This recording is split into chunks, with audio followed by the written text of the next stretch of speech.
कुछ लोग कहते हैं भारत कमजोर है, पिछड़ा हुआ है, पर मैं कहती हूँ जिस देश की भूमि पर चंद्रगुप्त मौर्य, अशोक, आर्यभट्ट और शिवाजी महाराज जैसे महान योद्धा पैदा हुए हैं, उस देश की भूमि कभी भी कमजोर नहीं कहलाई जा सकती। मैं भारतवासी, मेरी रगों में गंगा और जमुना की धारा बहती है। मेरे इतिहास के तलवार की चमक आज भी लोगों की आंखों में चुभती है। यह भारत देश सिर्फ एक देश नहीं है, ये ज्ञानियों और देवों की जननी है। सभी निर्णायक गण और दर्शकों को मेरा प्रणाम। मैं मिहिका पुंडीर आज हमारे महान वंश की विरासत के बारे में बताने आई हूँ, जिन्होंने हमारे भारत को विश्व गुरु बनाया, और उन लोगों को जवाब देने आई हूँ जो कहते हैं भारत कमजोर है, पिछड़ा हुआ है। हमारा इतिहास उनकी सोच पर एक बहुत बड़ा तमाचा है। मौर्य वंश ने सबसे पहले हमें एकजुट भारत दिया। सम्राट अशोक ने दुनिया को सिखाया कि असली ताकत तलवार नहीं है, बल्कि धर्म और करुणा है। उनकी ध्वजा आज भी हमें न्याय और शांति का मार्ग दिखाती है।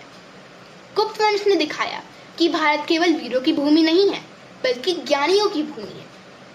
आर्यभट्ट ने शून्य दिया और कालिदास ने शब्दों से अमर कृतियां रची। चोल वंश ने यह सिद्ध कर दिया कि भारत समुद्रों का भी अधिपति है। उनकी नौसेना और व्यापार ने भारतीय संस्कृति को श्रीलंका से लेकर दक्षिण पूर्व एशिया तक पहुंचा दिया। बृहदीश्वर मंदिर आज भी उनकी भव्यता का गर्व से गान करता है। और फिर आते हैं छत्रपति शिवाजी महाराज। वह केवल राजा नहीं है, वह जननायक है। उन्होंने कहा था, सिंहासन खाली करो, जनता आती होगी।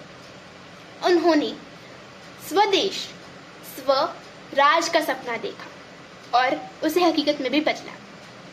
शिवाजी महाराज की तलवार आज भी हमें याद दिलाती है कि भारत किसी भी आक्रमणकारी के सामने कभी भी नहीं झुका। मेरे प्यारे मित्रों, आज पूरी दुनिया भारत की ओर देख रही है।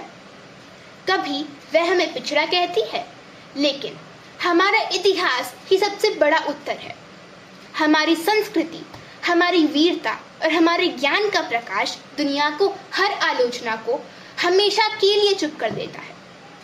भारत की विरासत पर हम सबको गर्व है, और मैं भारतवासी होने के नाते, देश की बेटी होने के नाते दहाड़ कर कहती हूँ, वंदे मातरम, भारत माता की जय। धन्यवाद।